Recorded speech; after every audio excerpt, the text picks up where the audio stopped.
Hey everyone, welcome back. Today we are diving into an incredibly useful but often overlooked module in Python, which is collections module. So now what is collection module? So we have all worked with different data types, the inbuilt data types in Python like lists, dictionaries, counters. The collection module adds extra features, I like to call them superpowers, to your already existing inbuilt data types. And this helps to do some of the tasks very easily. So collection module comes with your Python standard library and it provides specialized container data types that extends Python built-in data types functionality. So in this tutorial, we'll be covering the most commonly used data types like the counter, the default diction, the ordered dict, the deque, the name tuple. So let's get started. So let's say we have a list, maybe list of fruits. Now let's say we need to count the occurrences in this list. How many times apple is occurring, how many times banana is occurring. So either we can use for loop for it, or we can use the counter data type of collections module.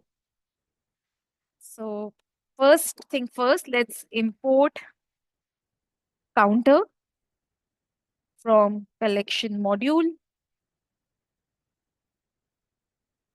It's a class, as you can all see. Now we are going to provide this list as an input to our counter. Save it down in a variable. This count variable is an object of the counter class here. And let's go ahead and print count. What it is giving us in the output is this dictionary with the key as the items in our dictionary, in our list, and the value is the number of occurrences or the frequency of each item. Now with the count, you have these different methods like keys will give you all the keys similar to a dictionary. It is giving you all the keys here, the apple, banana, and the pineapple. And if you do count dot values, it will give you the frequency or the number of occurrences. So counter does what it suggests, right? It counts the number of occurrences of item in any iterable. So it doesn't have to be a list here. Could also have a string. We could also have a tuple. Now this is very simple, right? Now you can even get the most common items as well from your list or any iterable. So if I want to know which is the most common fruit in my list, I'll say count. And then there is a function called as most common.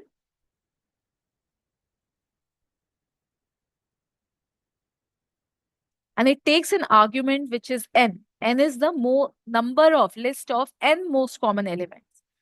So if you want to see the two most common elements, n would be 2 here. So apple and banana, these are the two most common elements here. If you do 1, it will give you apple. What it is returning in the output? It is returning a list of tuples, where the first item of the tuple is the element, the most common item, and the second item is the frequency or number of times that item is occurring in our list. So super useful when you need to count occurrences in a iterable without using loop. Next up, let's discuss about named tuple. So instead of using the regular tuple, the name tuple give meaning to each element. So let's try it out. First, let's import name tuple from collections module. Name tuple, shift tab.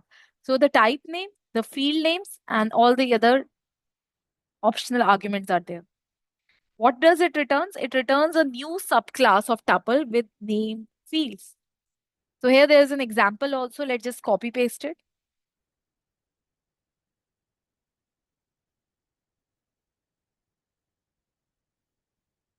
So here we are creating a name tuple. Name we are giving as point, and these are the two values that we are passing.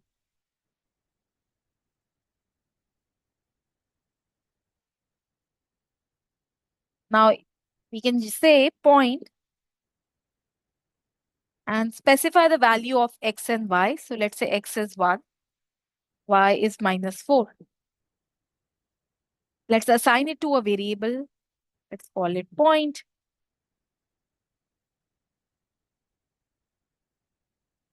Now, what is this point here? So if we go ahead and print the type of this variable pt, it's an object of this point class. That means what it has done, it has basically created a small class here with the name point and true attributes x and y. If you want to access the x coordinate, you can simply do point.x. And if you want to access the y coordinates, you can simply do point.y. Next, let's discuss about ordered dictionary. So this is not used these days a lot because after Python 3.7 version, Python does remember the order in which you input the items in a dictionary. So post 3.7, this is not something that is specifically required. But let's quickly see how this works. So from collections, we're going to import ordered dictionary. And then we are going to say ordered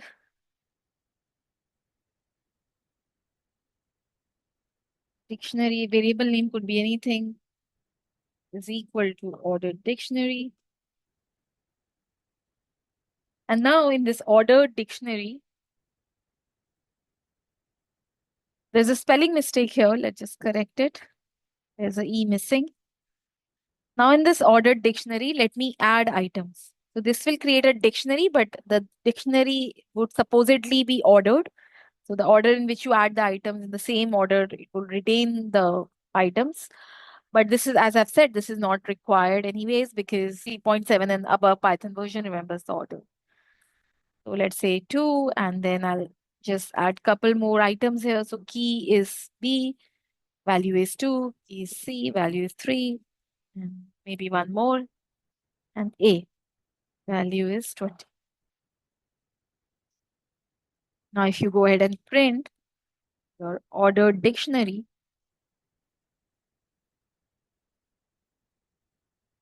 so the order is maintained here, as you can see. You have B first, C then, and then finally A. Now let's talk about another one, which is defaultdict. So let's import defaultdict from collections module.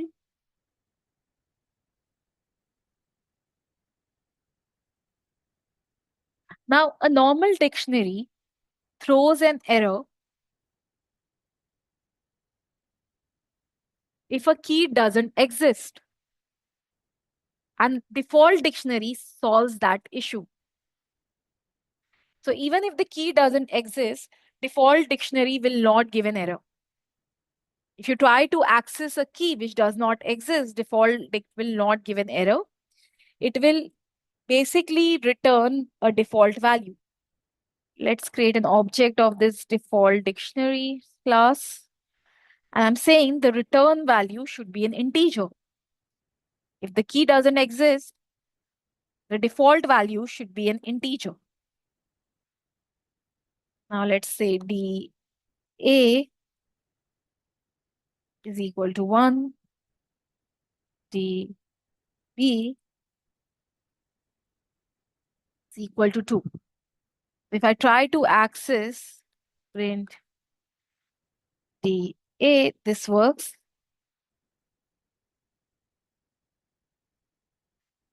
If I do B, again this works. But if I do C, a key which does not exist in my dictionary, instead of giving error, it is returning 0. Why 0? because we are saying return a default value, which is an integer. So the default integer value is 0. If I say float here, it will return 0.0. So now let's say you have this list of words. Hello, everyone. Hello, world.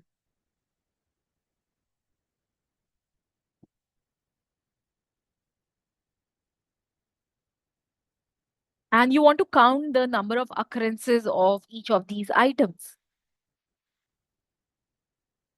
So how can this be done using defaultdict with lesser number of steps? So you would first create a default dictionary. Let's just do that. Let's call it word underscore count.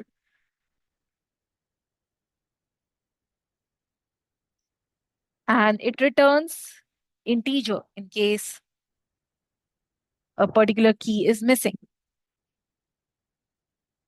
Now we'll use loop here. So for word, in words, we are going over each of these words. And we'll say word underscore count, which is a dictionary. The key is word is equal to word underscore count, word plus 1.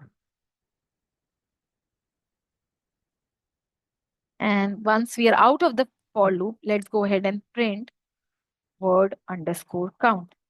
So now let's go ahead and run it. And this is what we are getting. Hello is occurring twice, everyone once, and world once. Now, if you try to do the same thing with a normal dictionary, so if I change this to a normal dictionary here, empty dictionary, this will give me a key error. Why? Because we are trying to reference the key hello while it doesn't exist in my empty dictionary. But because the default dictionary returns a value 0 for a key which does not exist, first time around this will, or hello, this will have the value 0, and we are just incrementing the count. Okay, now let's move to the next data type in the collection modules, which is deque. So if you need a faster list for inserting and popping from both end of the list, then deque is something that you should go for. So first we'll import the deque from collections, import deque. Let's create an object of this deque class.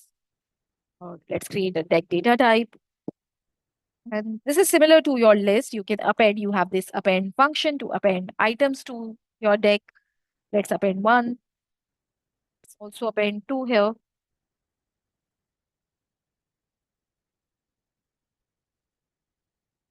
Now, if we see what's there in D, we have this list with 1 and 2 in it. Now, you can also append to left, unlike your regular list. So, you have this function called as append left. And let's just append 3. So, now this will append at left side. This is what you're getting. See 1, 2.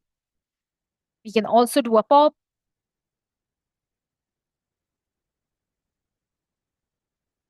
To remove the last item. Now, this is how my list or deque object looks like. If you want to pop the item from left, you have this pop left function as well. This will remove 3. This is my deque. Then you also have extend. We want to add, if you want to add multiple items like 4, 5, 6 in one go, one shot, you can use extend. And this is extending towards the right. But if you want to extend it towards the left, you have extend left. And let's just add 7 and 8. Now let's go ahead and print D. So what it does is first it will add 7 here on the left hand side. and then it will add 8. So that's why it's 8 and 7. First 7, then 8. And you can also rotate. So let's say I say d dot rotate 1. This will rotate all the items one place. So 6, 8, 7. It's rotating clockwise. 6, 8, 7, 1, 4, 5. You can also rotate in the opposite direction by having a -1 here. Now, if you check D, you're getting 8, 7 back to the original one. Yeah, so this will rotate clockwise, this will rotate anti-clockwise. So yes, that's all for this video. Let me know in the comments which of the you found the most useful. See you in the next one. Thank you.